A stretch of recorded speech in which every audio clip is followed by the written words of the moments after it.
Ya, baik teman-teman, apa kabar semuanya? Baik. Ya, perkenalkan saya Muhammad Fedrul Basari, saya dari Universitas Bina Sarana Informatika. Sebelumnya ada yang tahu kampus BSI? Di sini saya ingin menjelaskan pemaparan dan penerapan sila kedua dalam Pancasila. Sebelum itu perkenalkan rekan-rekan saya yang sebelah kiri saya. Nama saya Reno Prabowo dan rekan saya.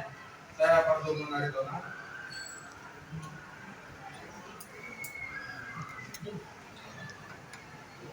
Bahwa Indonesia adalah negara yang menjunjung tinggi nilai-nilai kemanusiaan setiap individu di negeri ini.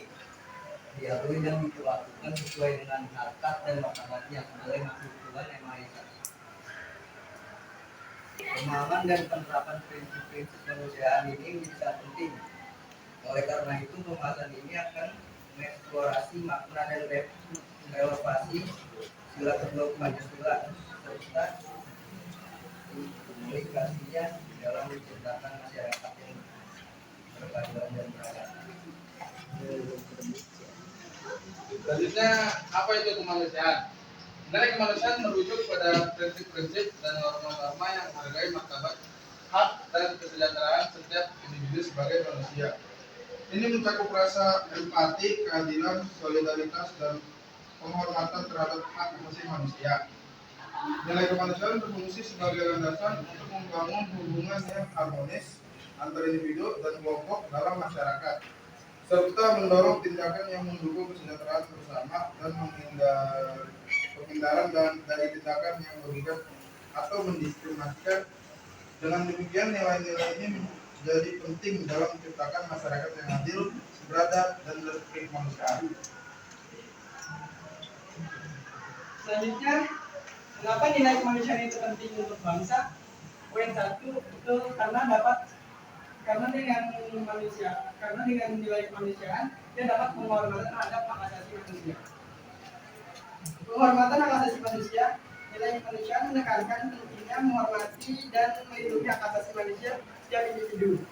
Dengan menghargai hak ini, bangsa dapat mencegah pelanggaran yang dapat menimbulkan ketidakadilan, diskriminasi, dan konflik sosial.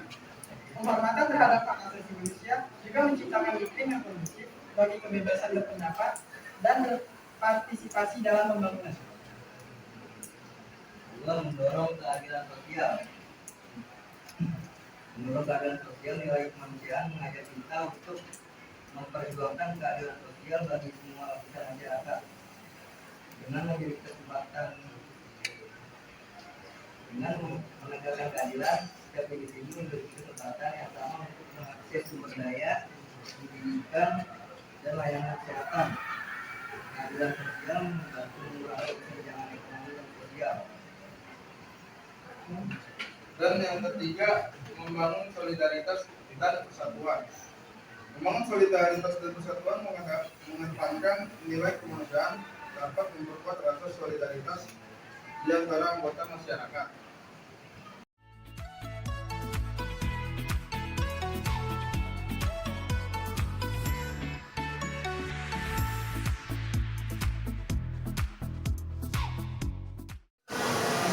Saya Sheila dari kelas 11 TPN 1. Menurut saya yang menurut gambar di depan TPN itu ada gambar information privacy and criminal identity. Saya tuh kita harus melindungi data pribadi kita yang mengurusin privasi agar nggak gampang dilepas sama hacker atau orang jahat yang bisa menyalahgunakan data kita tersebut. Nah, satunya itu gambarin kayak pembulian berbasis gitu kan, kayak pengalaman di medsos kayak netizen itu saya bullying netizen itu kayak main hakim sendiri kadang kayak ngejar sesuatu dan mengungkapkan Jawaban yang keren banget ya teman-teman. Jadi kenapa kamu mendapatkan mobil?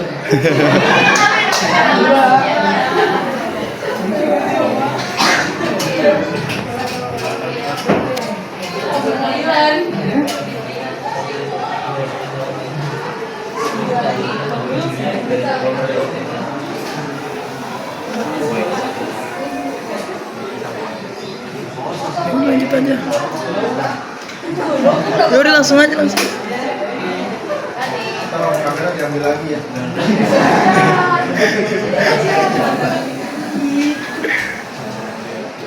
Selanjutnya ada ancaman kemanusiaan di era digital. Poin yang pertama, pelanggaran prinsip dan data. Ancaman kemanusiaan di era digital. Yang pertama ada pelanggaran privasi dan data pribadi. Pelanggaran privasi dan data pribadi. Pelanggaran privasi dan data pribadi menjadi ancaman serius di era digital. Banyak platform yang mengumpulkan data pengguna tanpa izin yang jelas, mengakibatkan hilangnya kontrol individu atas informasi pribadi mereka. Hal ini bertentangan dengan prinsip kemanusiaan yang adil, di mana setiap individu berhak atas privasi dan perlindungan data. Kedua ada penyebaran kebencian dan diskriminasi. Penyebaran kebencian dan diskriminasi media sosial dan platform digital seringkali bisa penyebaran kebencian dan diskriminasi. Konten yang merugikan kelompok tertentu dapat dengan mudah menyebar, meningkatkan ketegangan sosial dan konflik. Ini bertentangan dengan kemanusiaan yang beradab, yang menekan penghormatan terhadap semua individu tanpa memandang latar belakang. Selanjutnya, penyebaran konten negatif dan kekerasan juga dapat menjadi faktor ancaman kemanusiaan di era digital. Media sosial juga berperan penting dalam memerangi penyebaran kebencian dan disinformasi. Dengan melaporkan dan menanggapi konten negatif secara aktif, pengguna media sosial yang baik dapat membantu menciptakan lingkungan online yang lebih aman dan positif, serta mendukung nilai-nilai kemanusiaan.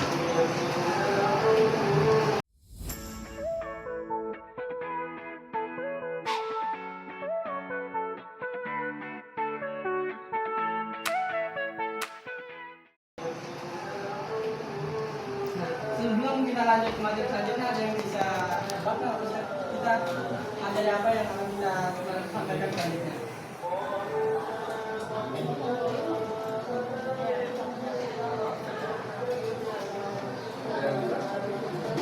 Yang bisa katakan, nggak apa-apa, masalah di bawah.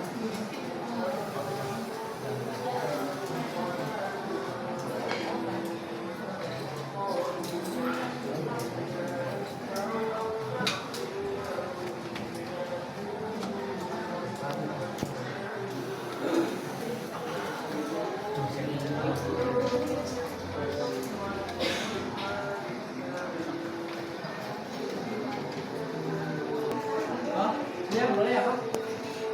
Perkenalkan diri dulu. Perkenalan, nama saya Tiara Riani dari kelas 11 PKJ 1. Untuk yang gambar pertama itu tentang pentingnya pendidikan karakter sejak dini. Jadi itu apabila tidak dididik dari kecil, mungkin nanti akan berpengaruh sampai dewasa dan mungkin akan berlanjut ke anak-anaknya. Lalu yang kedua itu tentang gotong royong membersihkan lingkungan. Mungkin kita jaga kebersihan. Keren banget jawabannya ya, pertama teman-teman. Selamat kita mendapatkan ini.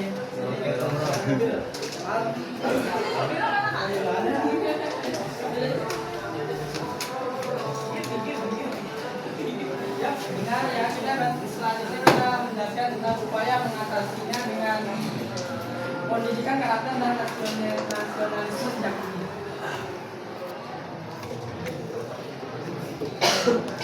Tingkat pendidikan karakter adalah proses yang bertujuan untuk membentuk sikap dan nilai dan perilaku positif pada individu. Dengan mengajarkan nilai-nilai seperti kejujuran, tanggung jawab, dan empati sejak dini, anak-anak dapat tumbuh menjadi individu yang memiliki integritas dan rasa hormat terhadap orang lain. Kedua ada aksi nyata untuk menyatukan generasi. Mengorganisir kegiatan sosial,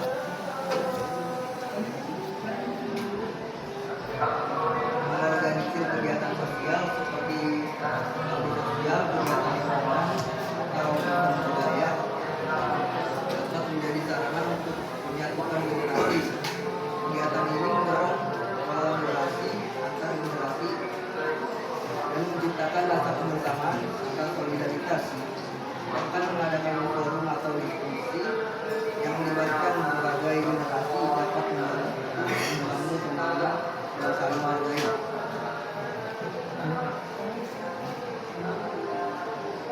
terakhir ada peran media sosial dalam menjaga nilai kemanusiaan. Media sosial juga berperan penting dalam mengurangi penyebaran kebencian dan disinformasi. Maka program menanggapi konten negatif secara aktif, penggunaan media sosial yang baik dapat membantu menciptakan lingkungan online lebih aman dan positif, serta mendukung nilai-nilai kemanusiaan.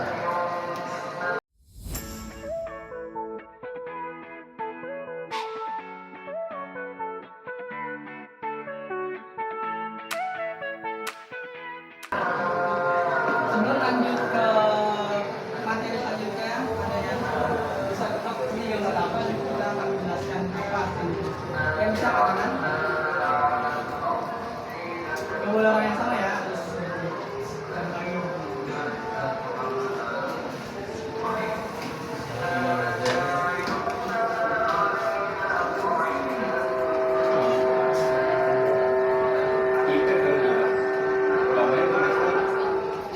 Oh iya. Perkenalan diri dulu. Untuk gambar nomor 1 itu berkaitan tentang bisnis positif untuk mencapai tujuan tertentu. Dan gambar kedua itu pola takut terhadap orang yang lebih tinggi. Oh, keren banget jawabannya ya. Teman-teman, tepuk tangan.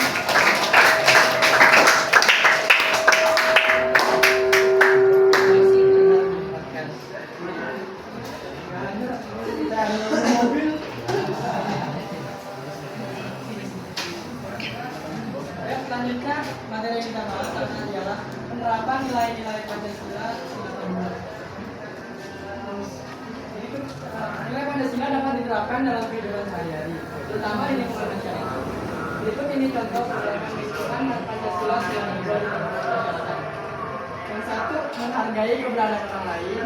Yang kedua, bersikap ramah kepada orang lain. Yang ketiga, bersikap sopan dan santun bersama warga masyarakat. Yang keempat, melakukan hubungan sosial dengan tujuan yang baik. Yang kelima, mengutamakan kepentingan bersama. Sudah cukup materi yang kita bawakan kali ini. Selanjutnya kita akan ke sesi quiz.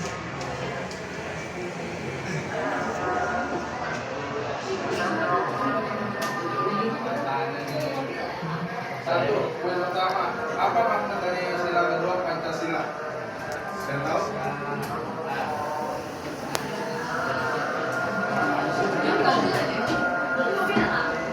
Sahabat, Emang dia mana doang? Deal ya. enggak lah. Ini waktu itu.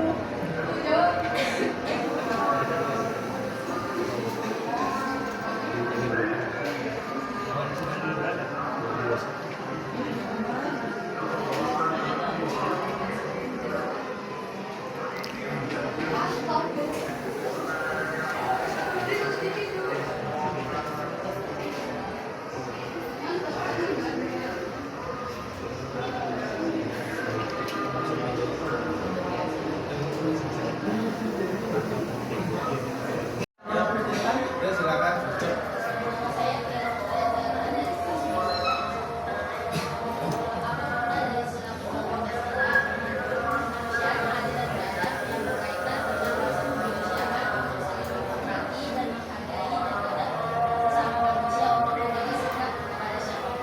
Ya, jawaban yang tepat. Ada lagi yang ingin dijawab?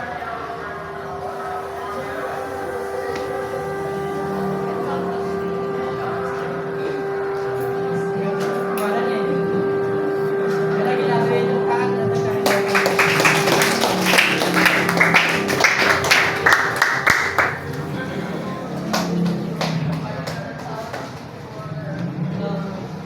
Sebenarnya jawab makna dari sila kedua itu kayak kesetaraan itu memanusiakan manusia yang lain gitu. Jadi kayak menghargai dan menghormati satu sama lain itu masuk ke dalam makna sila kedua. Pertanyaan selanjutnya, Bagaimana cara menunjukkan rasa hormat kepada orang tua di rumah? ada yang bisa kasih contoh nggak? Atau di rumah gitu? Mati. Iya, belum.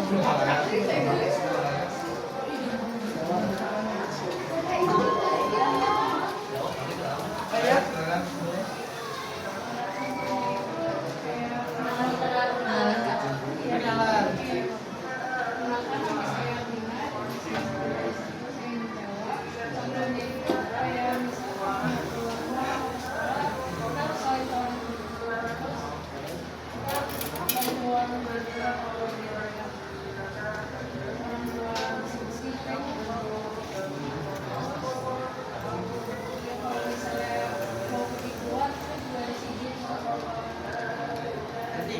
kita meminta izin sesuatu pada orang tua.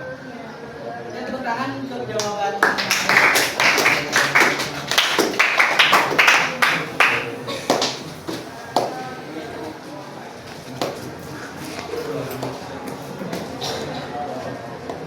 Ada lagi yang ingin menambahkan?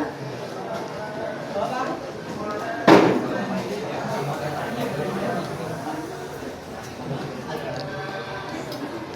Contoh hormat pada orang tua di rumah.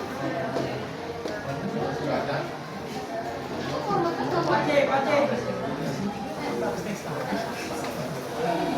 Jawab aja.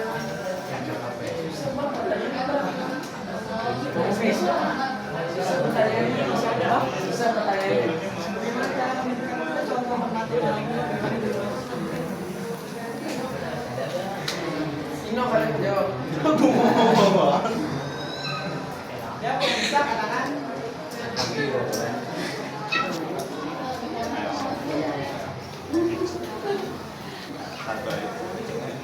Jika nggak ada, kita lanjut ke kuis lainnya ya.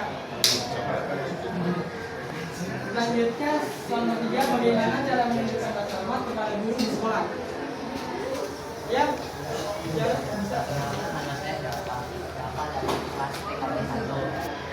Bagaimana cara memberikan rasa hormat kepada guru sekolah? Yang pertama adalah menyapa guru saat bertemu di jalan. Nah, yang kedua itu menghargai atau mendengarkan saat guru sedang menjelaskan.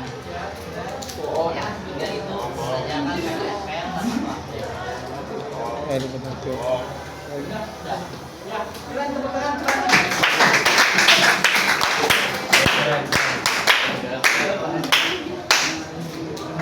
Dapat PGA.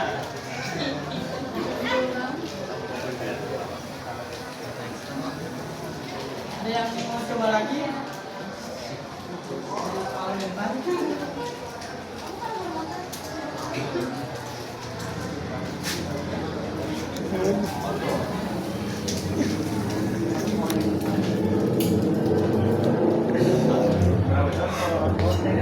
Coba boleh.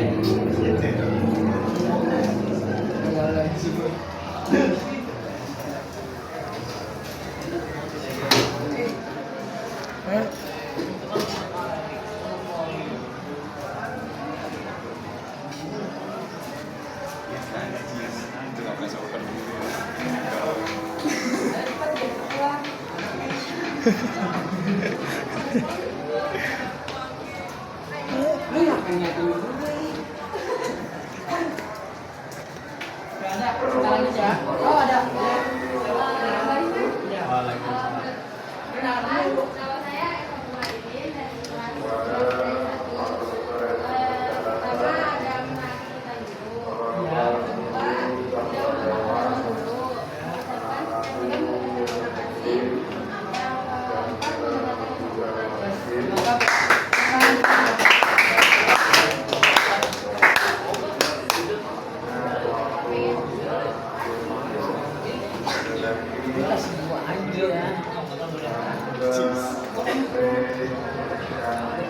Kuis yang keempat, apa yang akan terjadi jika kita tidak menerapkan sila kedua Pancasila? Apa yang akan terjadi nih kalau Pancasila kedua itu nggak diterapin di Indonesia? Kira-kira kayak jadi konflik gitu, kayak kesenjangan. Contohnya apa gitu? Contoh kesehariannya. Maaf ya. Kenal dulu. Saya terkenal dari 11 Jadi apa hal yang jadi kalau kita menerapkan sila kedua Pancasila? Jadi yang pertama banyak pekerjaan di mana-mana. Yang kedua kesenjangan sosial yang tinggi. Dan yang ketiga kesejahteraan yang kurang di dalam masyarakat. Ya, 4 kali. Tangan untuk teman-teman.